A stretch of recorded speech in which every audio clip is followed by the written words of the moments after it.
at the end of this book, if you do everything I tell you, you'll have the home you want, the relationship you want, and the bank account you want. And I shut the book and I was like, Ed Millett was the author. I said, Ed, I have all of those things right now. What's wrong with me? I'm not happy. Welcome. I'm Amrita, and this is the Amrita Effect. Real conversations about identity, resilience, and becoming for women in the middle of figuring themselves out or finding their way back to who they really are. Welcome, friends. I'm so excited you're here. Today, I'm so excited to introduce our guest, Roberta Ravella, who is a speaker, a strategist, and the founder of The Joy Experiment. Leveraging her background in trust-based marketing and energetic alignment, she helps female entrepreneurs shift from hustle to clarity and build joyful, values-driven businesses.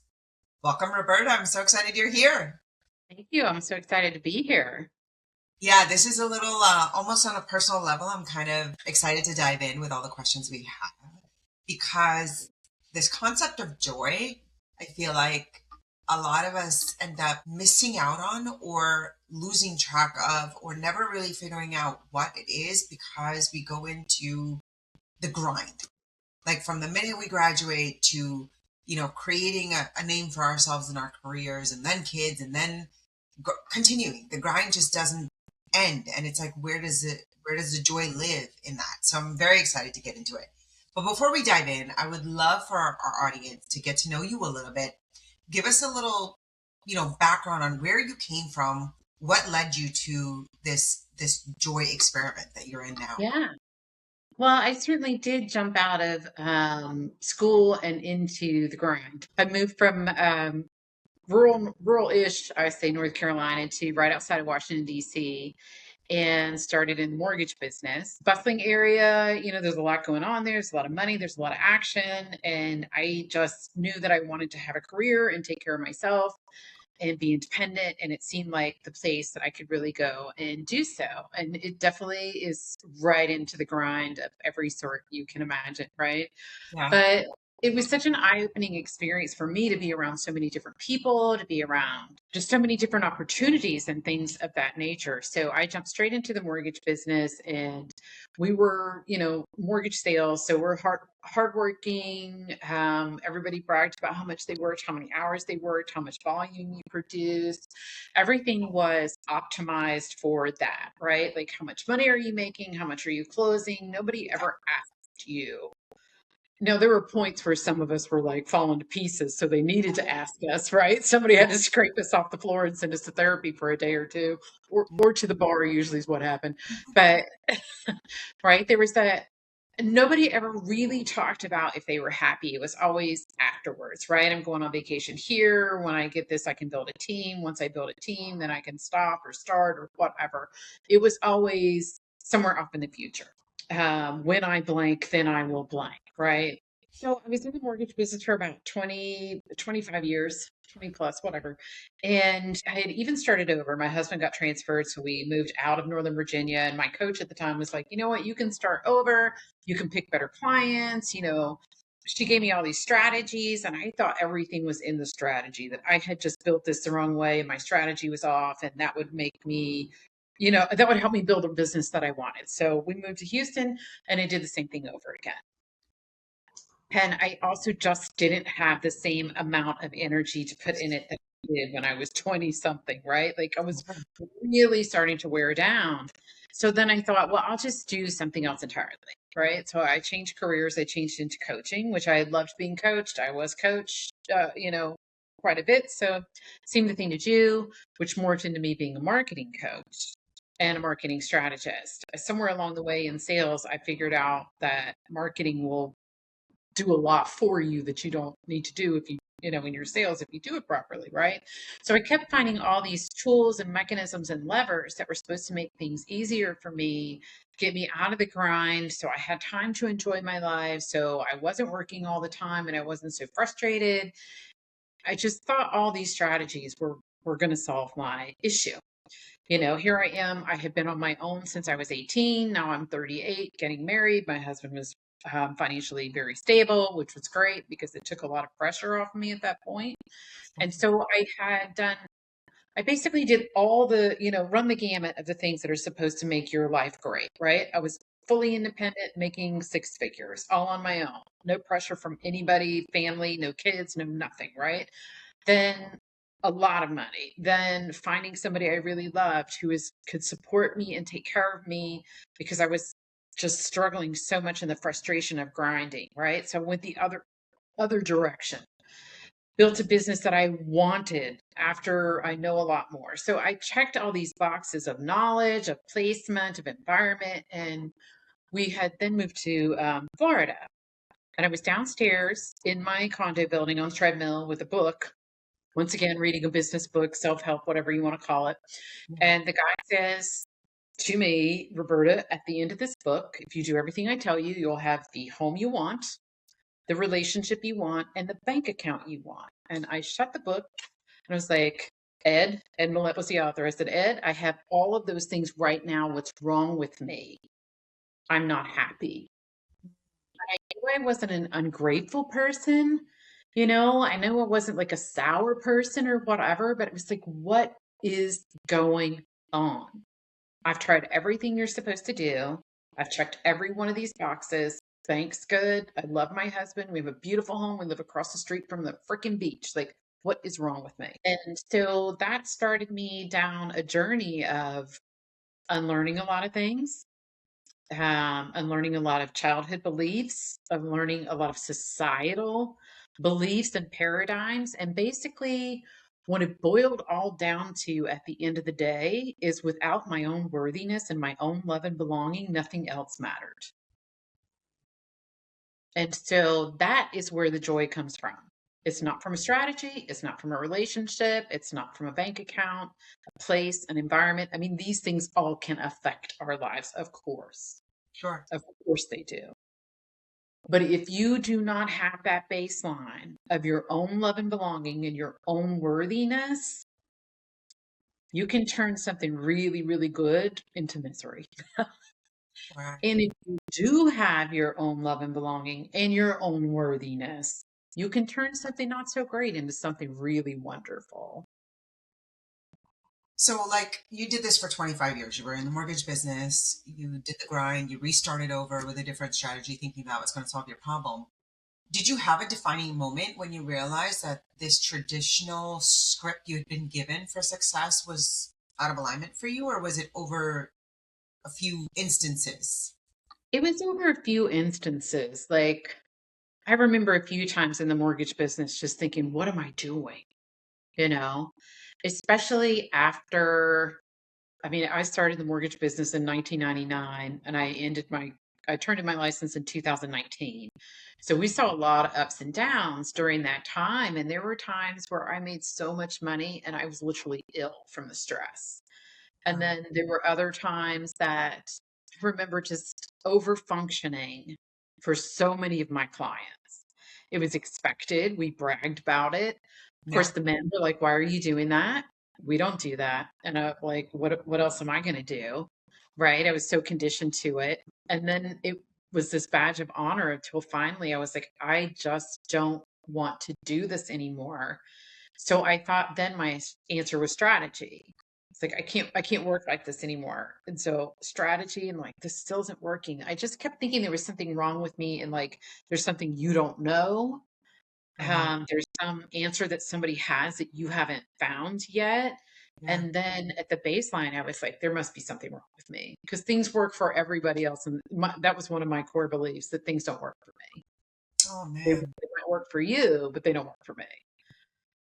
And Oh, so what a going heavy through load all to of carry that. yeah, at the end of the day, when I was like, okay, I'm in a loving, supportive relationship, I'm not worried about the mortgage payment anymore. My environment's really good. So it's like I needed to create the space without knowing it. When I finally had space to sit down, and you can create that space without the relationship or the money. I know a lot of times what we say to ourselves is when I find the person who supports me, when I have enough money to not worry about money. But please believe me, I was still very worried about money all the time Sure. and constantly worried that my husband was, is he okay with me? Is he mad at me? That Yeah. was also a defining moment for me. The moment on the treadmill. And then I remember I woke up one morning and we had been at home on Friday night. Like I made us a big dinner, got us some nice wine. We had cocktails before dinner. Like it was just a really nice night. And I remember waking up in the morning just with this terror that he was mad at me. I'm like, he's, he's no reason to be mad at me. Like I didn't do anything. Yeah. Mind you, my husband is the most like you really have to walk down a long road to make him mad. But it was like this intense feeling. And so I think I don't think, I know that was what was happening as I was creating this space for the good in my life and it was coming to me. And I still was terrified that we were going to be broke. I was still terrified that he was going to be very angry with me or leave me or that I didn't know enough, that I'm still missing. So I guess what I'm trying to say to you and all of this is until I could find my worthiness and my love and belonging, the no matter what I did, hyper independence all the way till I'm under a sweet man, like it just didn't work. Right. Right. Wow. Why do you think so many ambitious women subconsciously equate this doing the hard things or, this badge of honor that we all carry? We associate or equate that to our self-worth. And Mhm. then how does that become self-sabotaged? Yeah. It's pounded into us. Other than that, I don't know. I Yeah. mean, look at everything that's sold to you on a daily basis. There's something wrong with you, and this is how we're going to fix it.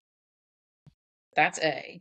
And then on the business coaching side, the marketing side, all of that, it's I turn on a podcast right now, any podcast that's not in energetics, and the first thing they're going to say to you is, "Well, you're going to need to work hard. Are you willing to suffer? Are you willing to do everything that no one else will do? Are you willing to work the nights? Are you willing to do the from Gary Vee to Rich Roll to Mel Robbins, as much as I love Mel, she still talks about how hard her marriage was, more than she talks about now that her marriage is easy. It is presented to us as the only path. Hmm, that's very It's interesting. presented to you like, Amrita, you're very successful in your real estate career. What if I said, how did you get there? And you said, it was kind of easy. I followed my heart and I did what I know to do well, and I met the right people. And how many would you even feel comfortable saying that to me? That is so interesting. Wow. It almost feels like when you're saying this out loud, and I'm like, well, one may wonder, like, do I want to say that? Because then my story is not as epic, you know? If I don't Right. say, oh, I walked over fire and like I did all this and like, ta-da, here I am. Yeah. I mean, it's always rags to riches, right? Yeah. That's Wow, the Hollywood story. That's that's the very American. yeah, you just opened my eyes to this whole other like persona of what we all believe that the badge of honor is the only way to show our success and to show value, almost like the worth that you're talking about. That you deserve it. Yeah, You have to prove that you deserve it. right. And in this culture and in many other cultures, we don't own that here in the United States. And there's other cultures as well. But the way that we prove that we deserve it is in our suffering and in our hard work and in the sacrifices that we made. And for women, the biggest sacrifice that we are taught to make is ourselves. How many times have you been told how you feel doesn't matter? What you want doesn't matter. Okay, so let's talk about this concept of hustle hangover. If someone has built their entire life around hustle and the idea, like I am guilty as charged of saying my middle name is hustle, like a hustler at heart. Like these are things that come out of my mouth regularly because that's who I've always been. So like, how do I go from that mindset and the business that I've built around it with the badge of honor? What is my first step to like finally stopping that story and changing it? Yeah. The first step is you're aware of it and you're aware that you want to change it. And the next step is to allow it. So for many of us, we can see it. And I can look back through my career and see where I knew it was killing me. I knew that like I don't know how much longer I could do this, but I would not allow another answer to be possible. So we have to allow it to even be a possibility for anyone. And then you can start to allow it to be a possibility for you. So this, I think, goes back to like you being able to receive it and being open to it instead of Yeah. being, you know, shut down or push against it almost. Right. Right. I call it the process is relief. You're looking for relief. You're like, hustle's my middle name, but I'm really tired of hustling. I want relief from this. Then you allow it. Okay, this is possible for me. This is possible for any, just if you can't even say for me, could you say there is a person out there for whom this is possible for? Make it up, right? Or look around you. Is there anybody you know that you're like, you know what? That person always just seems to be having a good time. They're super joyful. They enjoy their life. We also can put back on the table that your life can be wonderful and meant for you without you being super, super, super rich or successful in a way that other people go, oh, she's at the top of her game. You know, like that's the only option we give ourselves a lot of times, Right. especially as high achieving women, that anything less than top producer, diamond status, $1 million earner, or whatever you call it is unacceptable. Second place is not mediocrity. And in Right. fact, it's probably a good idea to stop counting. Right. Who cares? Right. In the grand scheme of things, in the grand scheme of your joy, of your happiness, and your life being what you want it to be, can you allow yourself to just be without comparing to anyone else? So, something like that, you put that back on the table, right? I can have the life I want in the business I want without all this hustle. You just sit that back on the table. Then you can sit back on the table, allow that whatever anybody else does doesn't matter. God bless them, whatever they get, but this is about you. This is centering you. The next thing that's going to happen is things are going to start coming up for you to release. So, Mm. in order for you to receive that and live that way, you're going to need to start releasing things. For me, it was releasing the belief that things don't work for me. Mm. I mean, how can I possibly have an easy life in what I'm doing in the business I'm creating and enjoy what I'm doing when things don't work for me? Those things don't fit in the same box. Right. So that was something to release. I had to release the feeling of always being in trouble. That was childhood trauma. So some people have that sort of thing, some people don't. Some Right. of the stuff is just habitual. Mm. A lot of people will say, oh, but it was hard just out of habit. Right. Because what else do we say? Oh, yeah, she built a great business, but she worked really, really, really hard. It's a habit. You say that about people you don't even know. Yeah. They must have worked hard. We don't know. Maybe they did. So there's different things that will come up to be released, and they'll come up. The more you open and the more you allow, these things will start coming up. And at first, I was like, this is kind of weird and a little crazy. Hmm. But the more I allowed that to happen, it was really good. Because I was just laying stuff down. Like, I don't need this anymore. Like the weight of it. And So how, the question that is arising for me is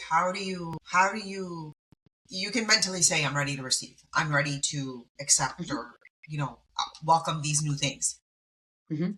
How does that happen? Like, give me an actual step by step. Like, what am I doing to make that happen? Yeah. So there's a few things that you can do. Part of it is getting down to the core of what is holding you there in that place. But as you start to allow things in, so there's several ways that I personally do that. I do a lot of breath work in the morning. I do when I'm in bed before I get up. If I don't do anything else, open my eyes in the morning and realize I'm awake, I will say things to myself like, "Oh, I feel really good. Oh, I like to sleep in a cold room. So for me, I love to notice that it's cold. I love to notice my sheets, and I sometimes I'm in the bed with my husband, sometimes he snores, so I'm not. But either way, like I can hear him, and just being, grateful for that, or having just that awareness of I appreciate this, I appreciate where I am, even if it's just for a few moments, that your first thing. And can I say to you, it probably took me 8 months to a year to where that was my first thoughts. And my first thoughts weren't, what day is it? What time is it? What do I have to do? Where do I need to be? What did I miss? Like, that whole The where you frantic. wake up and you're like, who's closing today? Oh my God. That is nervous system work too.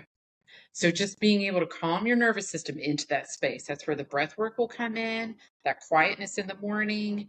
If you can do meditations, to begin with, I did a lot of walking, just put my shoes on and leave the house. But those intentional things, there's also just something intention about saying to yourself and into your soul, your inner being, whatever you want to call it, that you are open and you want to allow this and just asking for it. So whether you believe higher power, consciousness, source, Yeah. energy, or you think we all go to dirt, it all works the same way, right? Yeah. Yeah. That once you say in your heart, I am open to this, it will start coming to you. Yeah. Yeah. That I actually just started recently experimenting with. And at first I was like, I don't know. This seems a little woo. I always approach everything with that. Like I don't know. I grew up in a very skeptical type of home, so you don't Yeah. try everything like this, and a lot of this is woo woo. But I was curious enough that I still tried it, even though I was a little skeptical, and lo and behold, I was like, holy shit, it works! Like, oh my gosh, this is not It's woo woo. you know what? I hear a lot of people say that, and I understand.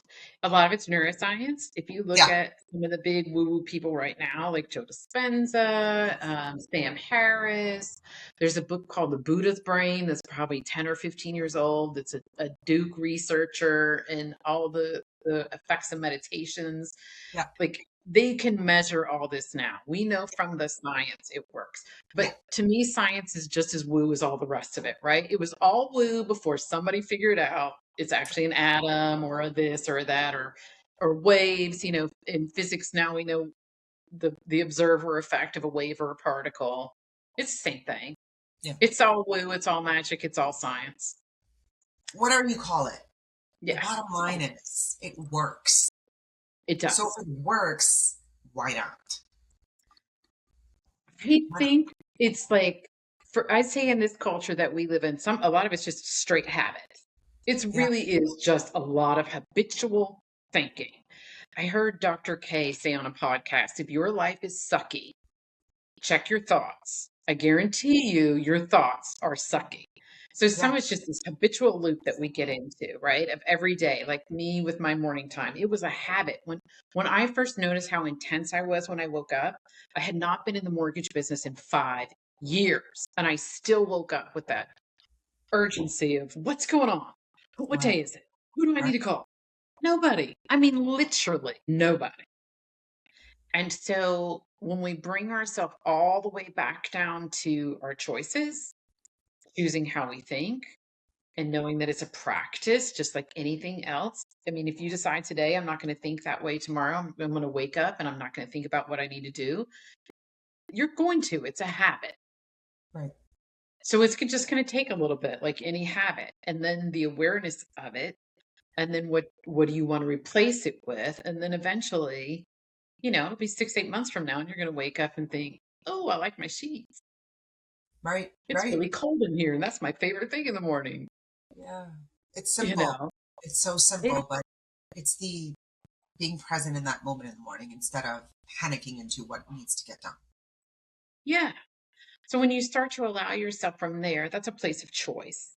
The other thing we get into with the hustle grind culture and the hard work, and I think it's probably worse for women. I often say I've never been a man, so I don't know 100%, but we are told we do not have a choice.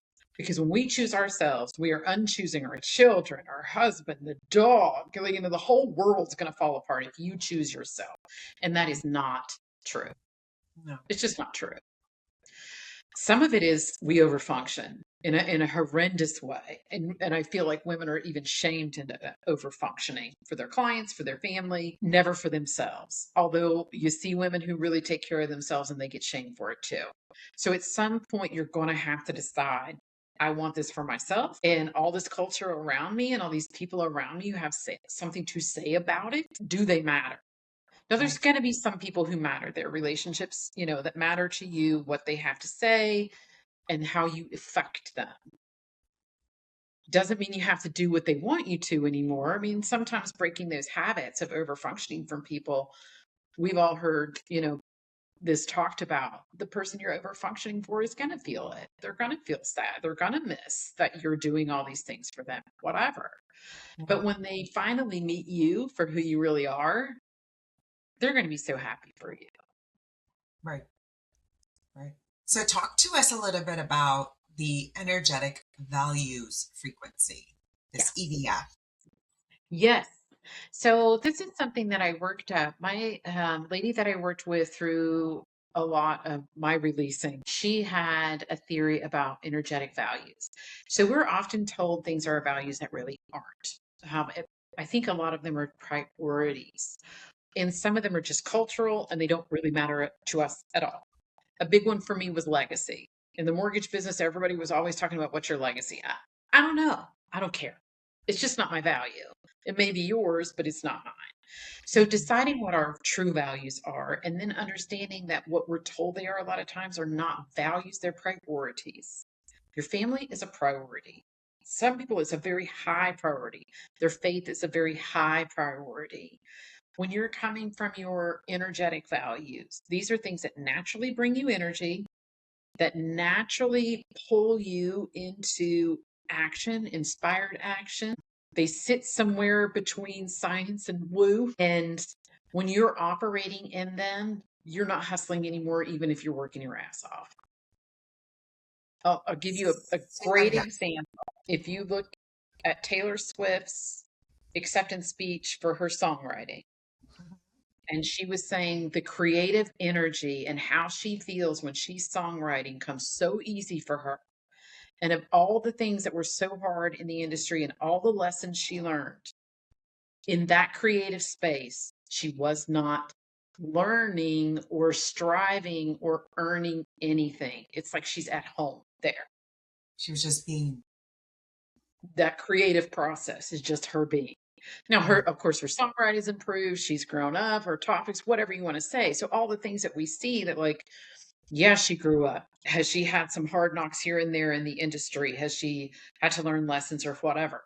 But when she's there in her energy and the thing that brings her that just most joy, you know, she's leaving a concert where she just sang for 3 hours and flying to another country to write an album and then flying back. We call that hustle and grind. That is not hustle and grind. That is her living in the thing that brings her the most energy.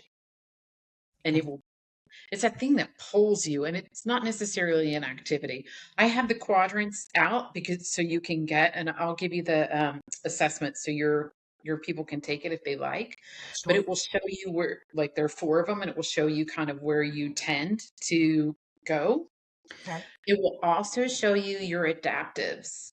So, like for me, I'm creative explorer, meaning I love to create. I love to explore. I'm very curious about things. My one of my highest values is play and fun, and I would constantly pull myself out of that for work ethic. And just because the way I was raised, and then I got in the mortgage business, it's be serious, get down to business. You work hard, then you play, or you just work hard, and then 10 years from now you can go play, or next year you can go, or when you're on vacation, whatever. Right.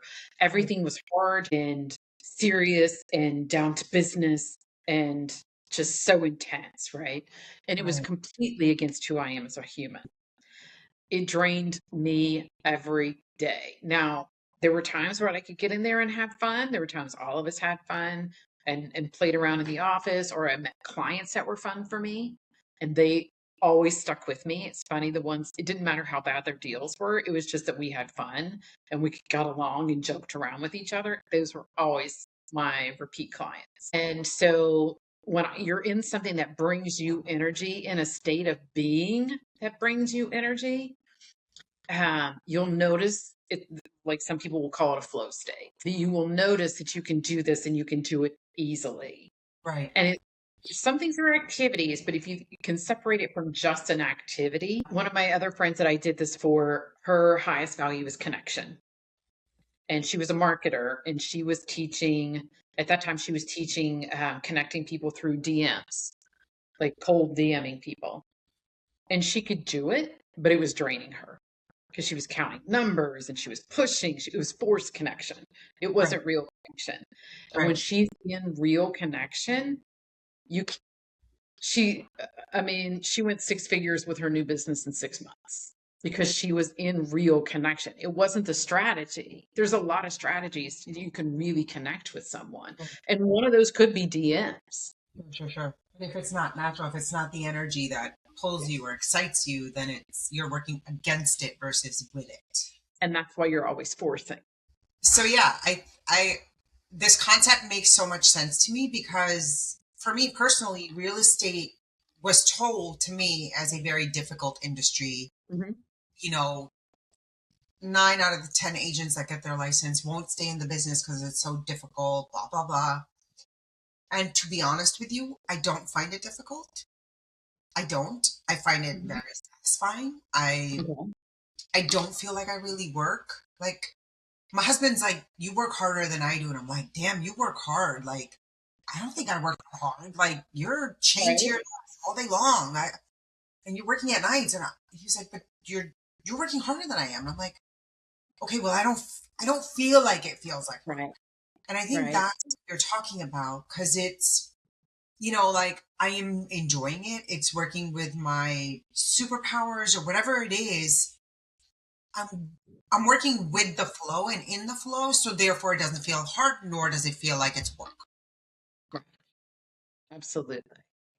And And then for other people, like for people who say, well, what strategy are you using? I'm going to copy that because it would probably work for me.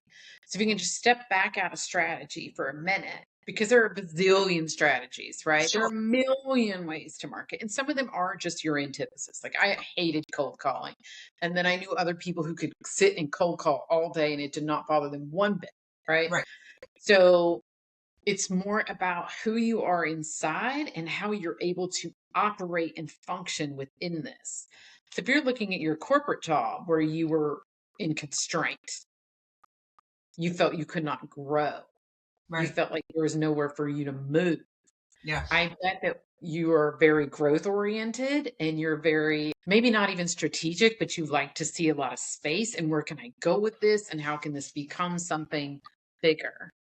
Yeah. Yeah. My God. When I was at the New York Times, I felt I was in a hole this big and I didn't fit. I stayed. I was there for a decade. Like I stayed. I mean, it's a prestigious job, right? To be at the New York Times. Of course, like I was on the business side and I was there. I had wonderful relationships and all that. But the work was not fulfilling. And I don't think I was at my best and I wasn't performing at my best. And therefore I wasn't growing.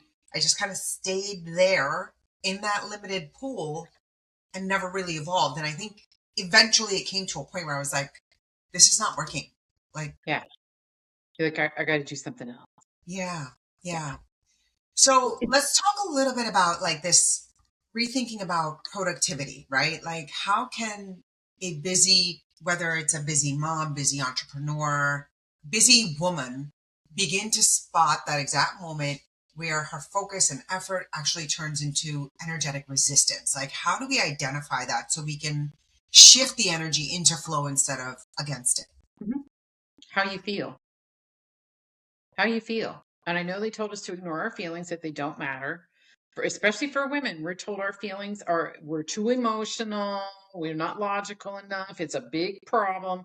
If you are finding yourself emotionally dysregulated, that is something else. I actually, in my book, I have a little scale that you can work through. And I, for myself and for others, can tell when there's dysregulation, when the emotion lasts for more than your emotions last for about 90 seconds, right? If you're 3 hours in and you are still very angry, very upset, very disappointed. Like if this emotion is way blown out, you're in dysregulation. And Okay. that comes from attaching stories to the emotion. Okay. Okay. If I don't know, say something happened and you called me and you're like, Roberta, the podcast didn't work. I can't find the recording, blah, blah, blah. I need to do it all again. And I'm disappointed. I'm like, Right. oh, because that was so good. And I'm just a little disappointed. Well, if I feel disappointed for 60 to 90 seconds, that's Right. normal. Right. If you called me and said that and I just went off on you, like I go into a full outrage. This woman doesn't care about me. She's unprofessional. I can't believe this. This always happens to me. That's emotional dysregulation. Right. Okay. Okay. And then there are ways we go into dealing with that, right? But when you're just, okay, say you're very productive, you're a busy real estate agent or whatever, and say they come in with coaching that says you need to door knock and it's just not for you.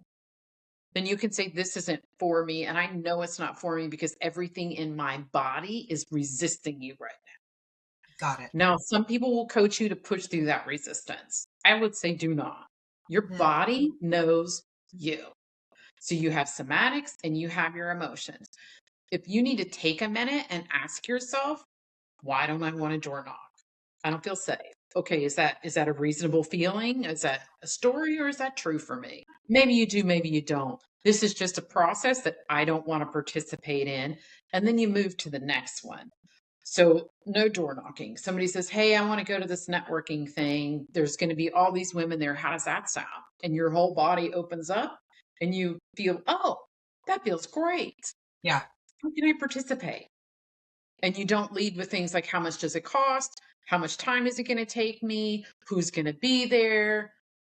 You know what I'm saying? Like there's the resistance in your body, especially if you're regulated, if your nervous system is regulated, if you're doing your morning time in ease.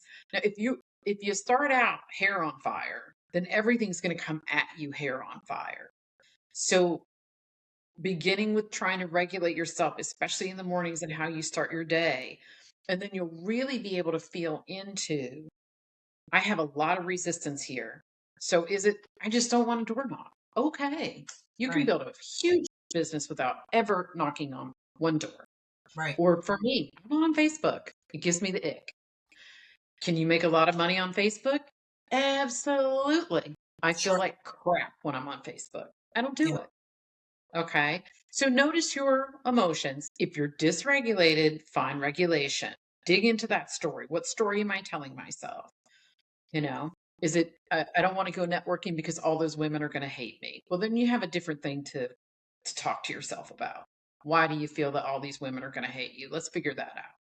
Right. But if we're just going on a day-to-day basis, your emotions will, and how your body reacts will tell you exactly what is fit for you and what is not.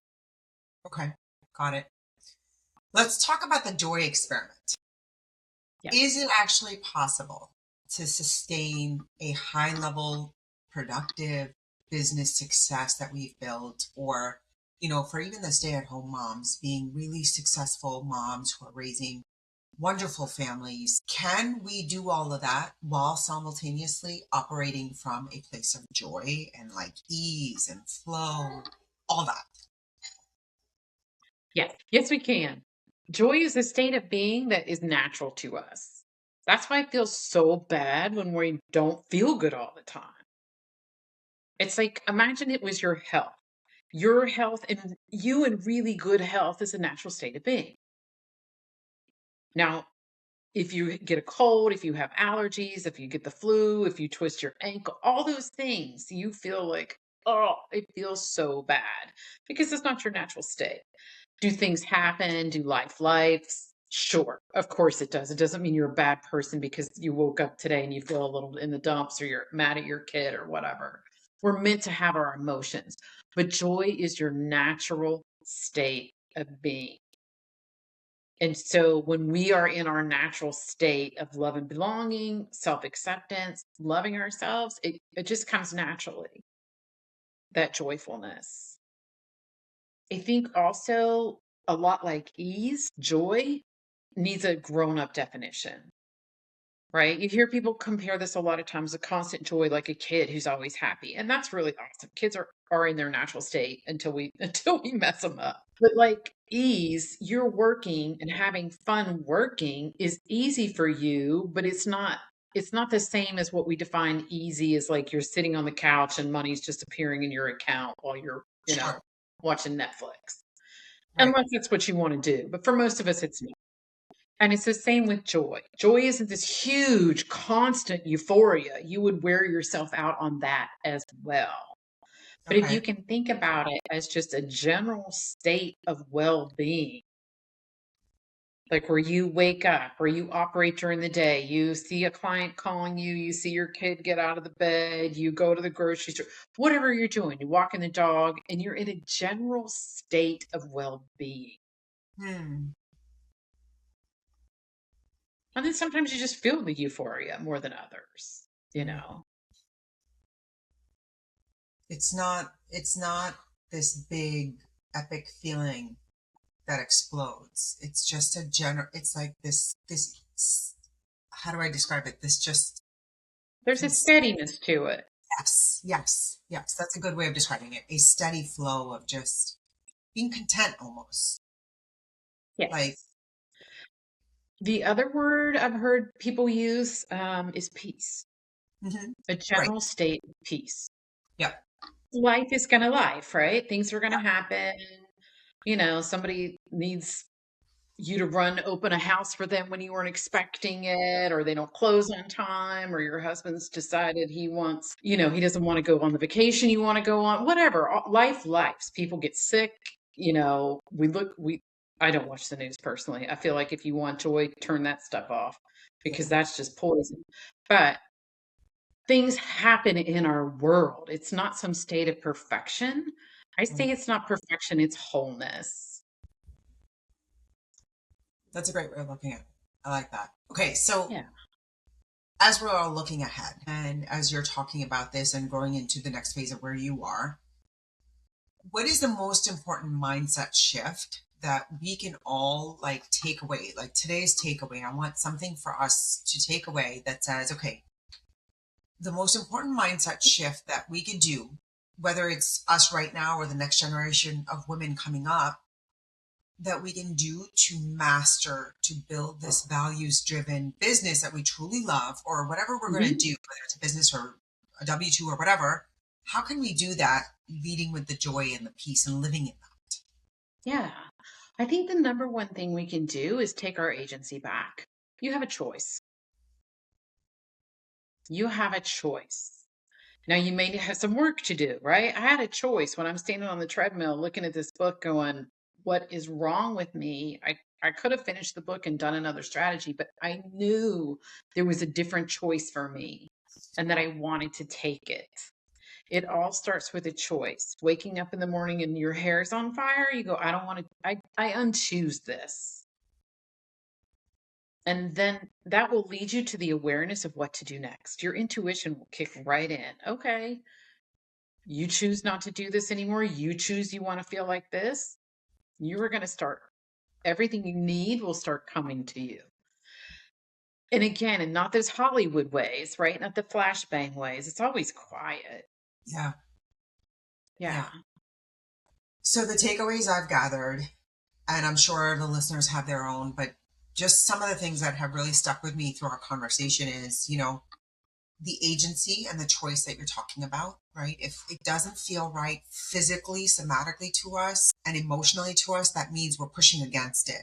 So Hmm. give that some room to say, okay, I don't want to do this. And if you're choosing, right, this agency of choosing not to do it, then I think the other thing that stuck out is really asking the universe or God or whoever you believe in, ask for that guidance, right? Ask the universe to provide you that thought that will come to you in the quiet time in the morning, right? And I love the concept. I didn't know I was doing this until I heard you say it, which is when I had when I had mornings that there was no fire to put out, which was usually all the time, but there were times when I woke up and I was just there. And like you said, I felt the sheets on my feet and I felt the sun hitting my face as the morning sunrise was happening. And I was there and it felt peaceful and it felt nice. And I'm like, I wish I had more of that, so just even listening to what I did enjoy and then saying, okay, well, why can't I do that every morning? Like the first 5 minutes, why not? I don't have to look at my phone. Like the minute I look at my phone, my hair is going to be on fire. So why don't I just not look at it for another 5 minutes? Nothing's going to change, So it's like simple things like that. So this agency concept of choosing, the ability to listen to your emotions and your body was the other thing that stuck out to me. And the third thing was this whole concept of just even waking up intentionally present, and the fourth was talking to the universe and saying, okay, I chose to not do this. I'm not going to do this anymore. So this is being removed, but I am making room for something else to come. What is that something else? And exploring that with curiosity. Yeah. And your intuition will answer you. I get one word answers a lot of times. The biggest thing I keep hearing right now is relax, relax. I just opened 2 new divisions of my business and it happened so easily. I was like, that really happened? But it's like, relax. You're in the real estate business. I was in the mortgage business. We are pounded with fake urgency constantly. Yeah. Your intuition is never urgent. Never. And so there are things obviously that are urgent and people who do need us. But choosing your pace, that's also a choice. Yeah, for sure. Right. Okay, so tell us what is next for you. What's happening in the business? What are you doing? How can we support you? Yeah, so I just created a division of my company called Manga Media, and that is for podcasts, publishing, and press. So the podcast production is set and ready to go. The publishing is also fairly set, but also ready to go. So I don't know if you're familiar with Hay House. Louise Hay, she published like Wayne Dyer. She published, oh God, what's his name? Dan Sullivan. Like she's a huge publisher of like Joe Dispenza, like all these types of work. So what I was thinking was, what about that for podcasts, especially for women? So we're all kind of in more of one place. Sure. But I love books too, and I love writing, and I love reading other people's books. So that came to me in my intuition. I had Manga Press for my own book. It's called Manga Media. We have podcast publishing, and we will have press. Amazing! Congratulations! Thank you. Look at that. In intuition, it came to you just like that in the quiet space that you created. Yeah, that's amazing. Absolutely. So you had mentioned something about the quadrants and for our users to explore that. Where can we find that? Where can we find you? Yes, I'm at the Joy Experiment, thejoyexperiment.live. All those assessments are there. And I will also give you my link tree for your show notes because everything is on my link tree. Amazing. Yeah. Well, thank you so much, Roberta. This was such a fruitful conversation. And I know our listeners are walking away with some tactical things that they can apply right away that are simple, easy, and free to make a positive change in their life, to find some joy consistently. Yeah. Absolutely. Thank you so much. Thank you for joining for our listeners. And I'm so excited that you actually had a chance to listen to Roberta. Please connect with her offline. You'll find all her information in the show notes. And until next time. That's a wrap on another episode of The Amrita Effect. Nothing is wrong with you. You are just in the middle of becoming. If this resonated with you, please share it and subscribe. And if you could, leave a review so this reaches more women who need it. Just take one small step forward, and I'll see you in the next episode.